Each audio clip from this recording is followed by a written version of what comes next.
अस्सलाम वालेकुम नाज़रीन। प्रोग्राम इनसाइट में आवां मेज़बान फ़याज़ कुरैशी। हस्ब मामूल प्रोग्राम जो असांजो महिमान है GM खोखर ऐं मुख़्तलिफ़ जेके इन्वेस्टिगेशन सेल में असां रिपोर्टूं आणींदा आहियूं, उन ते वरी तफ़सीली प्रोग्राम में गुफ्तगू कंदा आहियूं। जेके मुख़्तलिफ़ तरक़ियाती मनसूबा हुजनि, उन्हनि में करप्शन जा मामला हुजनि।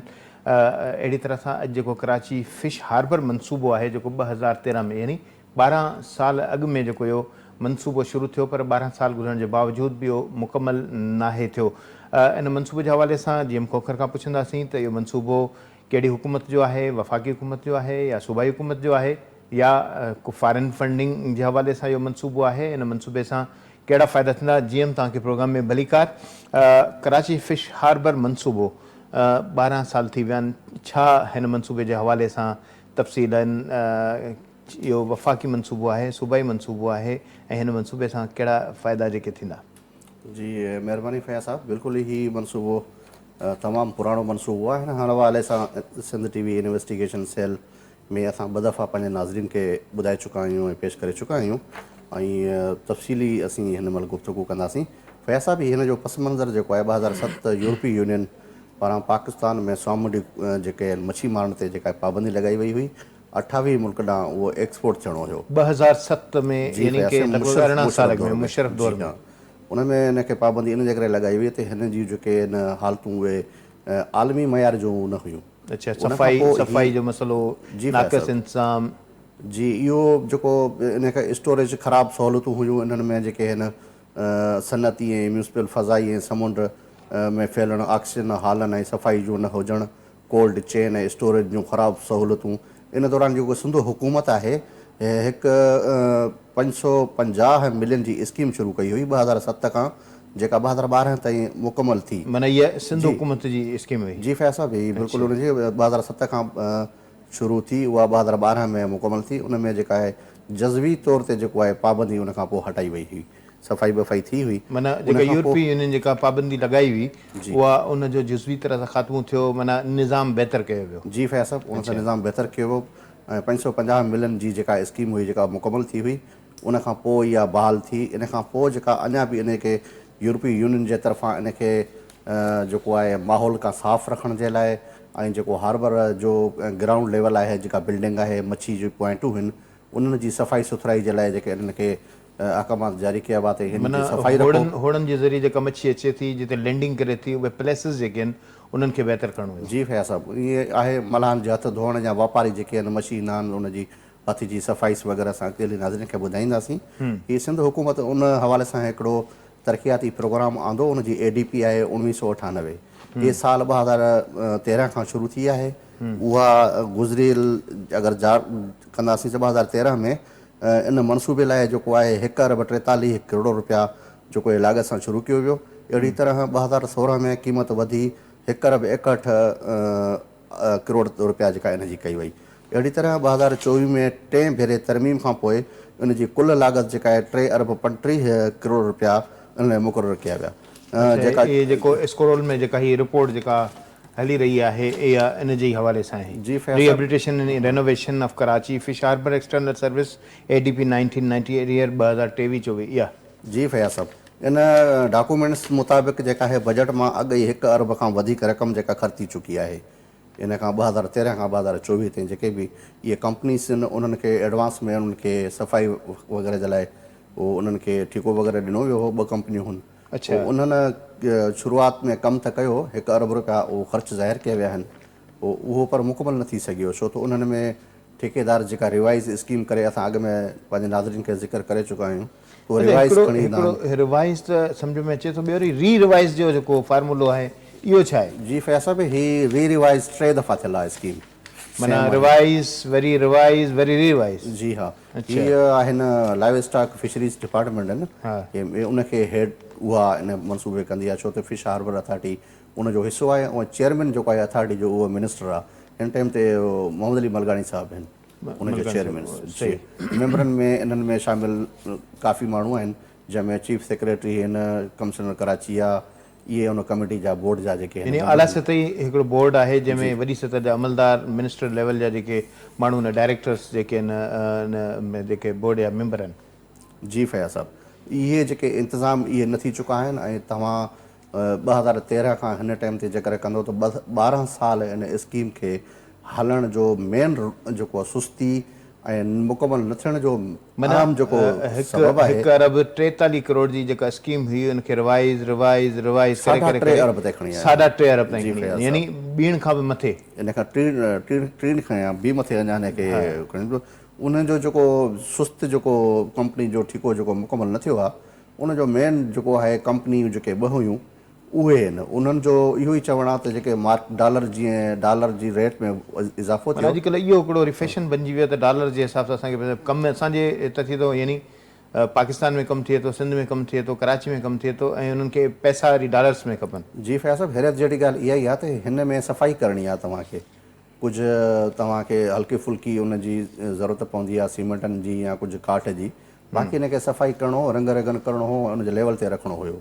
अच्छा, इन में को बि अहिड़ी का मशीनरी इनखे ख़रीद नाहे करणी, न को अहिड़ो को वॾी सामान तव्हांखे ॿाहिरियों घुराइणो आहे जो तव्हांखे डॉलर में उहे माना बुनियादी तरह सां जेके ॾिसे त सफ़ाई करणी हुई, पाणी जो निज़ाम ॾियणो हुयो, हैंड वॉश जे हवाले सां हिकिड़ो हाइजेनिक निज़ाम जेको ॾियणो हुयो, निकाला वारो जेको निज़ाम हुयो, जेको फुज़लो हुयो उनजो जेको ख़ात्मो करिणो हुयो, ऐं बिजली या चेक पोस्टूं या इहे बि हिन में शामिलु हुया।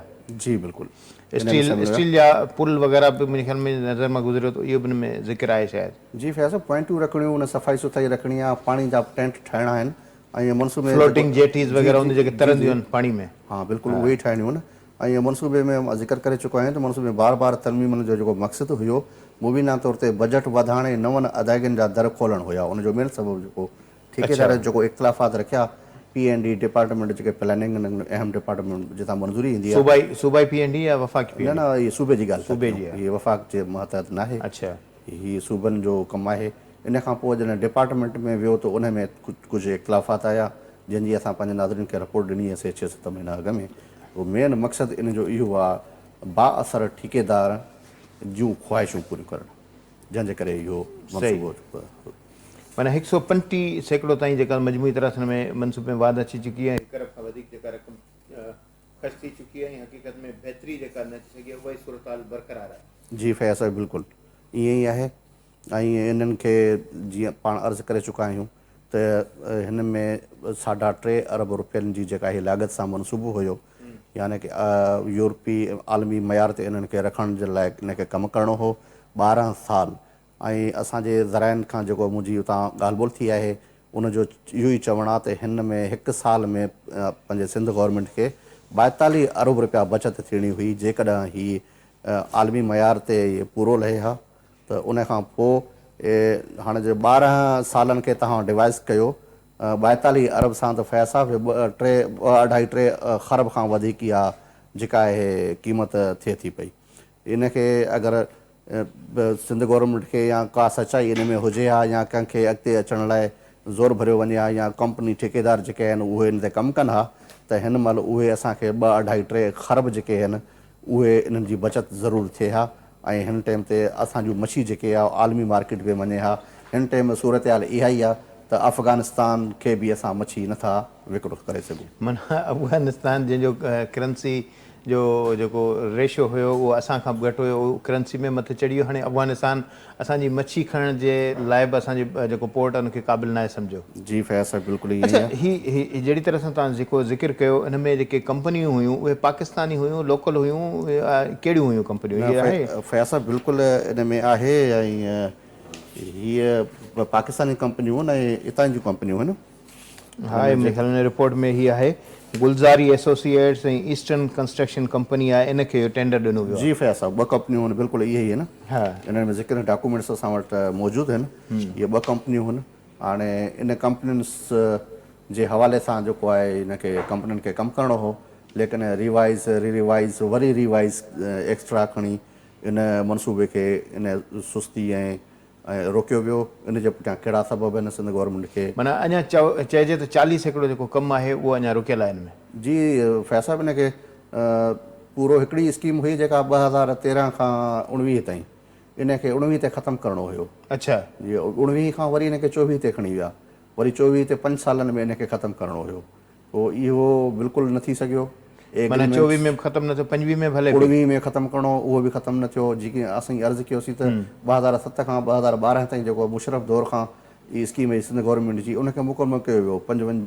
550 मिलियन रुपया हुया उन्हनि में, यानी कि 55 करोड़ रुपयनि जी इहा स्कीम हुई। उहा मुकमल थी, उनजे करे यूरोपीय यूनियन जेका उहा पाबंदी हटाई ऐं इहो मच्छी जेका ॿाहिरि वई चाइना वग़ैरह ॿिनि मुल्कनि मां, उहा उनजी आमदनी थी। पर वरी इहो मसइलो साॻियो असांजे मथां बीहजी वियो त अथॉरिटी जेका आहे इन्हनि में जेका सफ़ाई सुथराई ऐं आलमी मयार जे न हुजण जे करे वरी उहो उन ते पाबंदी लॻी।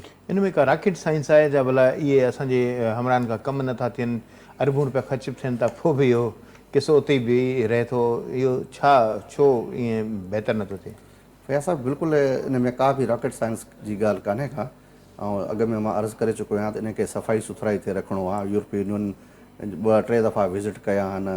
अव्हांखे यादि हूंदो त मोराई साहब जे दौर में बि विज़िट थियो, अब्दुल बर हुया उनजे दौर में बि विज़िट थियो। वरी हाणे जेको एडमिनिस्ट्रेटर नवीद अब्बासी हुया, हिन टाइम ते बि 2 दफ़ा विज़िट थियो। हाणे फातिमा मजीद चेयरपर्सन थी आई आहे, हिन सां बि ॻाल्हि ॿोल थी असांजी, अव्हां गॾु हुया त इन्हनि बि ज़िक्र कयो त हीअ तमामु अहम मनसूबो आहे।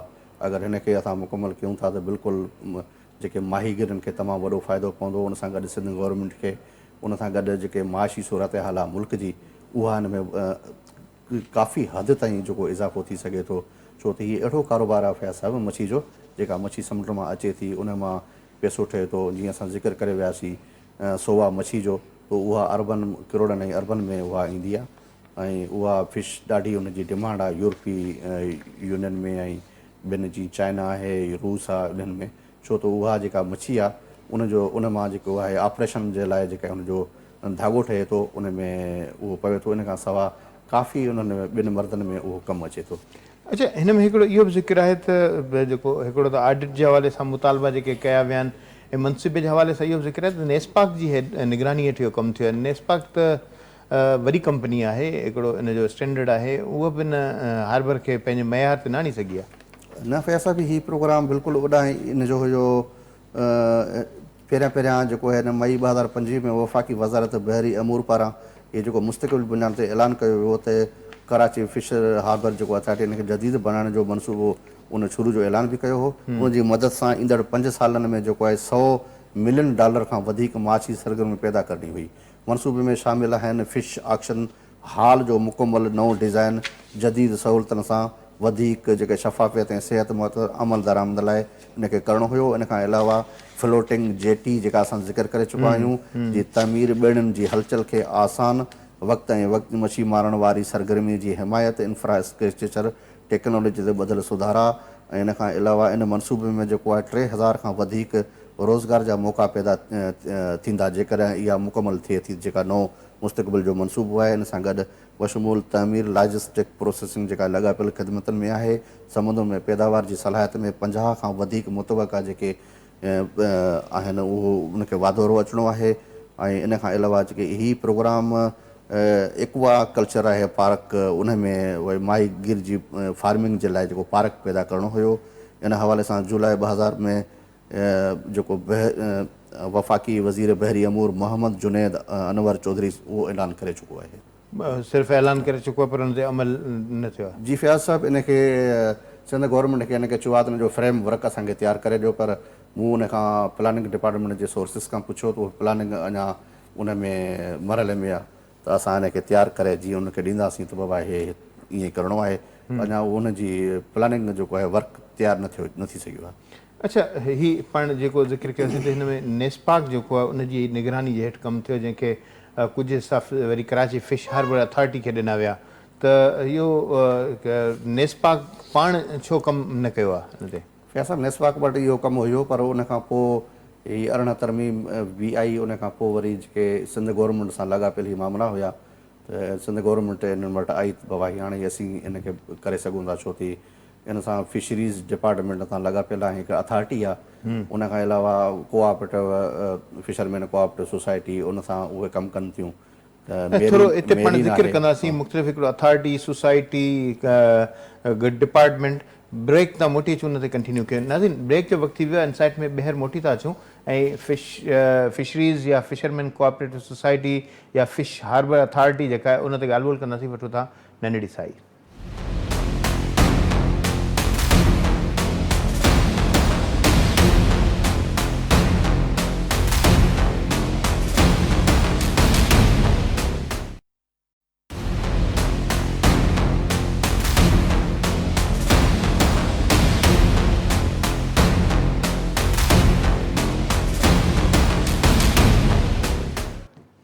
इनसाइट में ॿेर भलीकार असां ॻाल्हि ॿोल कई थिए कराची फिश हार्बर मनसूबो जेको 2013 में शुरू थियो ऐं 12 साल गुज़री वञण जे बावजूदि इहो मनसूबो मुकमल न थियो। असल में इहो मनसूबो जनरल मुशरफ जे ज़माने में 2007 में तयारु कयो वियो ऐं आलमी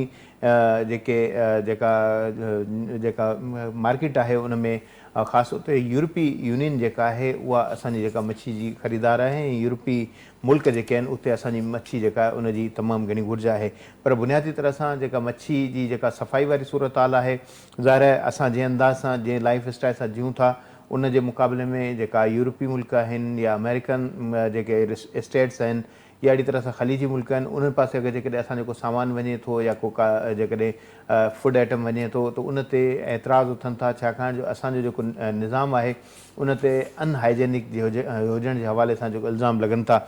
फिश जेटीज़ जेके आहिनि, फ्लोटिंग जेटीज़ आहिनि, उन ते सफ़ाई जो मसइलो आहे या लैंडिंग पोर्ट जेको आहे उते सफ़ाई जो मसइलो आहे, गंदगी आहे। उनखे डेवलप करण जे हवाले सां 3 अरब 35 करोड़ रुपए जो जेको मजमूई तरह सां रिवाइज़ थियल मनसूबा जेके आहिनि उहे 12 साल गुज़री वञण जे बावजूदि मुकमल न थिया आहिनि। ठेकेदार जेके आहिनि हमेशह सुस्ती ऐं बदइंसामी ऐं इन हवाले सां ख़ासि तौर ते पंहिंजा जेके पैसा आहिनि उहे अॻुवाट वठी हलिया था वञनि पर कमु नथो थिए। हालांकि एॾी का वॾी रॉकेट साइंस जी ॻाल्हि न आहे, मूं ज़िक्र पियो कयो जीअं त इन में का रॉकेट साइंस जी ॻाल्हि न आहे, पोइ बि असां नाकाम था वञूं ऐं जेका मुसलसिल जेको अरबूं रुपया ख़र्चु थियनि था ऐं उन ते जेके अमलदार आहिनि या जेका हुकुमरान आहिनि उहे ज़ाहिर यकीननि जवाबु न आहिनि। त इहो जेको मामिलो आहे सम्झो था त उन में इनखे कीअं बहितर करे सघिजे थो। इन में जेके कोताहियूं आहिनि नवंबर 2024 खां वठी 25 जी जनवरी ताईं जेका हार्बर में सफ़ाई ऐं हाइजेनिक हालतुनि जे हवाले सां जेको विज़िट कयो आहे आलमी इदारनि उन ते बि उन्हनि ॻणती जो इज़हार कयो आहे। त फिश हार्बर अथॉरिटी जे हवाले सां इहो जेको मामिलो आहे यूरोपी यूनियन ऑडिट बि करे थी। छा सम्झो था त हिते जेके ॿेड़ा आहिनि उन्हनि ते बि जेको निशानदेही थिए थी की उहे बि अनहाइजेनिक आहिनि? जी बिल्कुलु फैज़ साहब, अर्ज़ु करे चुका आहियूं त यूरोपी यूनियन जा वफ़द जेके आहिनि 6 खां 7 भेरा विज़िट करे चुका आहिनि ऐं जॾहिं बि उहे ईंदा आहिनि त उन्हनि जी सफ़ाई सुथराई करे उन्हनि खे विज़िट कराए उन्हनि जा दौरा कराए उनखे मुतमन करण जी कोशिशि कई वेंदी आहे त हीउ ॾिसो असां हीउ कमु कयूं पिया। पर ग्राउंड लेवल ते ईअं न आहे फैज़ साहब, बिल्कुलु 0/0 आहे। ठेकेदार उते मौजूदु न आहिनि ऐं उते कमुकार बिल्कुलु ईअं न आहे। ऐं जेकॾहिं असीं ज़िक्र कंदासीं त मूं वटि हिकिड़ो चीफ इंजीनियर साहब जो ख़तु आहे। इन ख़त में जेको आहे 15 जनवरी 2024 में वाज़े कयो वियो आहे त मनसूबो हाणे ख़ासि सीड़पकारी सहूलियत काउंसल SIFC में पेश कयो पियो वञे त जीअं बर वक़्तु अमल दरामद खे यकीनी बणाए सघिजे। यानी SIFC जंहिंजे हवाले सां जेको इंटरनेशनल जेको बिज़नेस डेवलपमेंट जे हवाले जी फैज़ साहब, उनजो हिकिड़ी काउंसल आहे, उनजो आहे माना इन में माना पोइ थोरो इहो इंडिकेशन ख़दशा जेके आहिनि असां हमेशह ॻाल्हि कंदा आहियूं त असांजा जेके वसीला आहिनि असांखां वापसि वरिता था वञनि, इहो बि उन में SIFC में खणण जे हवाले सां इहो ख़दशनि जे नज़र त न थींदो? हाँ फैज़ साहब, इहा पंहिंजी ॻाल्हि ते बिल्कुलु ईअं ई आहे ऐं थींदो थो अचे 12 सालनि खां। उनजो मक़सदु उहो आहे त फिश हार्बर जी बहाली वारो कमु जेको आहे जून 2024 ताईं हिनखे मुकमल करिणो हुयो ऐं मनसूबे जे तहत फिश हार्बर जी ॿाहिरीं अॾावती कमु इंफ्रास्ट्रक्चर जी मनसूबे ऐं जदीद सहूलियतुनि जी फराहमी खे यकीनी बणाइणो हो। पर इन हवाले सां जेको आहे 25 रेफ्रिजरेटर यूनिट्स ऐं 2 मरबती कमनि खे बि मनसूबे में शामिलु कयो वियो हो, जिन में मच्छी जी ज़ख़ीरनि खे सप्लाई चीन खे जदीद तर्ज़ ते आणे सघिजे आणणो हुयो। ऐं रिपोर्ट में उहो बि ॼाणायो वियो आहे त जेकॾहिं मनसूबे ते मुक़ररु वक़्तु अंदरि अमल थिए हा त हिन टाइम ते फिश हार्बर अथॉरिटी जे ढांचे जी बहितरी अची वञे ऐं मक़ामी मछियरनि बिरादरी वापारी हल्का बरामद वारे शोबे में सिधी तरह जेको आहे अरबें रुपयनि जो फ़ाइदो उन थिए हा। ही आहिनि फैज़ साहब DG हिन मोहम्मद वसीम काइम खानी, उन जो ई ख़त आहे प्लानिंग एंड डेवलपमेंट न फैज़ साहब, फिश हार्बर अथॉरिटी DG हूंदा आहिनि, डायरेक्टर जनरल। न हिन में हिकिड़ो इहो ज़िक्र आहे त प्लानिंग एंड डेवलपमेंट खाते बि कम खे ग़ैर मयारी ऐं नाक़ाबिले क़बूल कराइणो आहे, पोइ ठेके ॾियण वारा बि त इहे ई आहिनि न? जी फैज़ा बिल्कुलु हिन ॾाढो ॻणती जो इज़हार कयो आहे हिन नोटिफिकेशन में त ही PC1 जेका आहे उनजी मंज़ूरी जल्दी ॾिनी वञे त जीअं मनसूबे जी अमलदारमद कई वञे। माना ऐं ही PC जेका आहे 2024 जी असां अर्ज़ु कयूं था त हिकिड़ी आहे PC1 जेका आहे उहा 2013 ते आई, ॿी PC1 जेका आहे उहा 2019 में आई, ॿी 23 में, ही चौथी PC जी जेके ज़िक्र पिए थिए। माना हिकिड़े साल जे अंदरि 2024 जे अंदरि 2012 खां 12 सालनि में 12 सालनि जी हाँ 12 सालनि मां 4 जेके आहिनि रिवाइज़ूं इन में आयूं उन जूं अलॻि पीसीस ठाहियूं असां वटि स्क्रीन ते हलनि पियूं जेके उन्हनि में बिल्कुलु ईअं आहे। अच्छा, ठेकेदार कंपनियुनि ते सुस्ती इल्ज़ाम जेकॾहिं लॻाइनि था PND वारा त ठेके ॾियण वारा त पाण न, पोइ एक्शन छो नथा खणनि उहे? फैज़ साहब इन लाइ सिंध गवर्नमेंट पारां जेको आहे हिकिड़ी इंक्वायरी बि थी जेको लेटर मूं वटि मौजूदु आहे। इन्हनि में एंटी करप्शन इन्हनि जी इंक्वायरी करे पियो इन हवाले सां। एंटी करप्शन जी रेंज त घटि हूंदी आहे न, हीअ त 3.25 अरब खां मथे जो मनसूबो आहे। न ही जेको एंटी करप्शन करे पियो इन्हनि में गवर्नमेंट मुलाज़िम जेके आहिनि फिश हार्बर अथॉरिटी जा आहिनि उन्हनि में जेका नीलामी थींदी आहे इन्हनि जे नंढनि हल्कनि फुल्कनि जी उन्हनि जी करे पियो। ऐं जेके जंहिं करप्शन कई आहे यानी कि स्कीम में हुजे हिन में ही स्कीम में जंहिं बि करप्शन कई आहे उनजा मुख़्तलिफ़ पासा हूंदा आहिनि कहिड़ो मुलज़िम आहे कंहिंजी ॾिसो दरख़्वास्त न, आई आहे। हिकिड़ो फिशरीज़ खातो आहे जेको स्टेक होल्डर आहे, ॿी फिशरमैन कोऑपरेटिव सोसाइटी आहे जेका स्टेक होल्डर आहे, वरी फिश हार्बर अथॉरिटी आहे, त टिनिनि जा कम त साॻा ई आहिनि। जी फैज़ बिल्कुलु ईअं ई आहे। ऐं 2012 में जीअं मुकमल थियो त हीअ 2007 में जेको आहे इन ते ज़िक्र करे चुका आहियूं त 55 जेके करोड़नि जी स्कीम हुई हिकिड़ी उन में बि हीअ एंटी करप्शन में असीं स्टोरी हलाए चुका आहियूं पंहिंजी इहा। त उन में जेका करप्शन थी उन में लेटर बिल्कुलु तव्हां वटि मौजूदु आहे। ऐं इन सां गॾु 3-4 साइडूं हूंदियूं एंटी करप्शन जी जेका इंक्वायरी जो जेको हिन में लेटर जेको आहे जी फैसला बिल्कुलु इन में आहिनि। ऐं हिन जो एंटी करप्शन जो अञा ॿियो केस हलंदड़ आहे।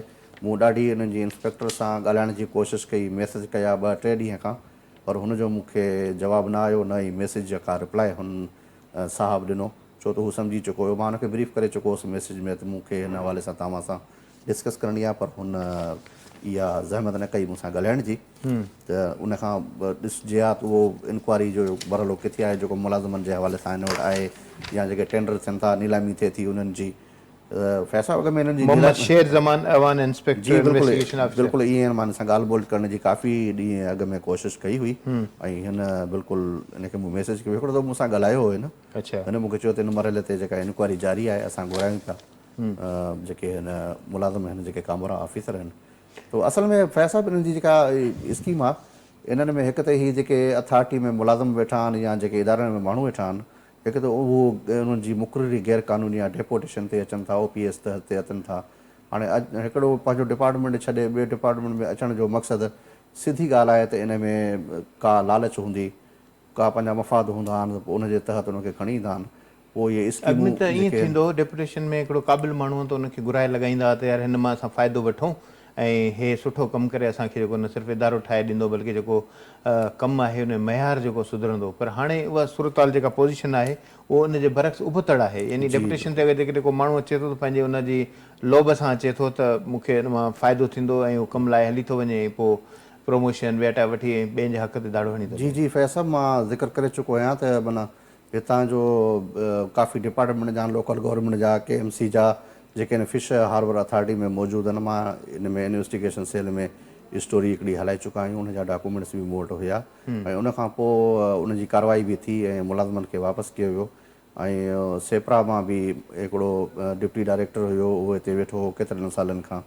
हाणे अहिड़नि इदारनि मां जेकॾहिं अची माण्हू इन अथॉरिटियुनि में इन्हनि में वेहंदा त उन्हनि में लाज़िमी आहे त ॾिसण वारो बि चवंदो त हीअ कहिड़े नियत सां इन जेके हिन डिपार्टमेंट में आयो आहे। अच्छा, 10 साल थी विया आहिनि ऐं का बि तब्दीली नथी अचे। 12 साल थी विया आहिनि, 10 साल 12 साल फिशरमैन उन्हनि सां का ॻाल्हि ॿोल थी आहे, उन्हनि खां हवाले सां का ॼाण वरिती आहे त इन मामले ते का ऑडिट जो को मुतालबो या का जांच जे हवाले सां का घुराई आहे त जेको कुझु थिए पियो इन ते आख़िर छो भला इहो अॻुभराई नथी थिए? जी फयाज़ साहब, हुन खां अॻु में मां जेकर ज़िक्र कयां त सिंध हुकूमत जेको आहे 19 जून 2023 ते प्लानिंग डेवलपमेंट खाते जी हिकिड़ी आला सतह जेको आहे जांच लाइ हिकु हुकुम ॾिनो हो त मनसूबे में सुस्ती ऐं माली ज़ाब्तनि ऐं फंडनि जे इस्तेमालु बाबति तफ़सीली जेका आहे उहा जांच ॾिनी वञे। उहा लेटर मूं वटि मौजूदु आहे, त उहो प्लानिंग डिपार्टमेंट इन्हनि खे चयो त हीअ सुस्ती छो पई थिए ऐं छाजे लाइ पई थिए, उनजो जवाब बि न आयो। हाणे फिशरमैन जेके आहिनि उन्हनि सां असांजी ॻाल्हि ॿोल थी आहे, जीअं आउं अॻोणे ज़िक्र बि करे वियुसि त फातिमा मजीद चेयरपर्सन नई आई आहे, त उनखे बि ॾाढो उहा त सोसाइटी जी आहे न चेयरपर्सन, फिश हार्बर अथॉरिटी अलॻि आहे। फैज़ साहब इन में जेके मुलाज़िम आहिनि उहो फिशरीज़ डिपार्टमेंट मां खणंदा आहिनि, ऐं हिन में जी मां ॻाल्हि कई त MD हूंदो आहे, मैनेजिंग डायरेक्टर हूंदो आहे, उन मां इहे मुंहिंजे ख़्याल में इहे आहिनि अथॉरिटी में त को चूंडियल नुमाइंदो न हूंदो आहे न। 60 जे लॻभॻि ही मुलाज़िम आहिनि जेके उते कमु कंदा आहिनि मुख़्तलिफ़ पॉइंट्स ते, ऐं उहे यानी सोसाइटी जा मुलाज़िम अलॻि कमु कंदा आहिनि, हार्बर अथॉरिटी जा मुलाज़िम अलॻि कमु कंदा आहिनि, फिशरी डिपार्टमेंट जा अलॻि कमु कंदा आहिनि। जी फैज़ साहब, फिशरीज़ डिपार्टमेंट जेका आहे न, इहा ज़मीन जेका आहे उहा फिशरीज़ डिपार्टमेंट जी आहे, यानी कि सिंध गवर्नमेंट जे खाते जो जेको आहे मेन अहम लाइव स्टॉक फिशरीज़ खातो आहे, उनजी ज़मीन आहे इहा। ऐं जेका अथॉरिटी आहे फिश हार्बर अथॉरिटी, उहा इन लाइ मछी जे वापारु वधारे जे लाइ ऐं मुहाननि जे भलाई ऐं इन्हनि जे प्रोग्राम जे वाधारे जे लाइ ऐं लांचुनि जे वाध जे लाइ जी जेटीस क़ाइमु करणु, इन जो जेको जी हा, ऐं जेका फिशरमैन कोऑपरेटिव सोसाइटी आहे उहा मलाहनि जी भलाई जे लाइ कमु करण जे लाइ उहा आहे। अच्छा, त उन्हनि जी जेके मलाह बिरादरी आहे उन्हनि जूं जेके हिन मुश्किलातूं भलाई जा कमु हिकिड़े पासे अथॉरिटी असेट्स खे ॾिसंदी ऐं सोसाइटी जेका आहे उहो ह्यूमन रिसोर्स खे ॾिसंदी। जी फैज़ साहब, बिल्कुलु ईअं। अच्छा, थोरो इन ॻाल्हि खे थोरो टनकियूं था त हिकिड़ो पंहिंजे हिन में प्रोग्राम में पाण इंट्रो में ज़िक्र कंदे कंदे रहिजी वियासीं त कोरंगी फिश हार्बर अथॉरिटी जो हिकिड़ो प्लान आहे। हीउ पाण कराची फिश हार्बर अथॉरिटी ॻाल्हि कई त छा कोरंगी में को फिश हार्बर अथॉरिटी जे हवाले सां या को अहिड़ो हार्बर जे हवाले सां को प्रोग्राम आहे? जी फैज़ साहब, मूं जॾहिं जेके मुस्तक़बिल जा जेके मनसूबनि मुंहिंजे ख़्याल में ज़िक्र आहे। फैज़ साहब, मां ज़िक्र करे चुको आहियां उनजो जेको मिनिस्टर साहिबु 5 साला प्रोग्राम जेको आहे 2025 खां 30 ताईं, उहो पाण ज़िक्र करे चुका आहियूं त मुस्तक़बिल जो प्रोग्राम उनजो छा आहे, कोरंगी फिश हार्बर अथॉरिटी बि आहे बिल्कुलु, ऐं लेटर तव्हां वटि मौजूदु आहे। इन्हनि जो प्लानिंग सेम आहे त उन्हनि जी सफ़ाई सुथराई रखणु, उनजे यूरोप आलमी मयार जे मुताबिक़ उनखे खणी वञणु लाज़मी आहे। उनखां पोइ इहा फिश जेका आहे इन्हनि जी आलमी मार्केट में वेंदी, उन मां मुनाफ़ो थींदो ऐं मुल्क जेका आहे कराची फिश हार्बर अथॉरिटी अलॻि आहे, कोरंगी फिश अथॉरिटी ऐं उते 120 एकड़ ते माहीगीर जेको फार्मिंग पार्क जे हवाले सां 3 अरब रुपया जेको हिकिड़ो मनसूबो, इहो बि सिंध हुकूमत जो प्रोग्राम आहे। जी फैज़ साहब, बिल्कुलु ईअं आहे। हिते छा इम्कान छा ॾेखारे वियो त सालियानी पैदावार केतिरी हूंदी, छा हूंदो इहो?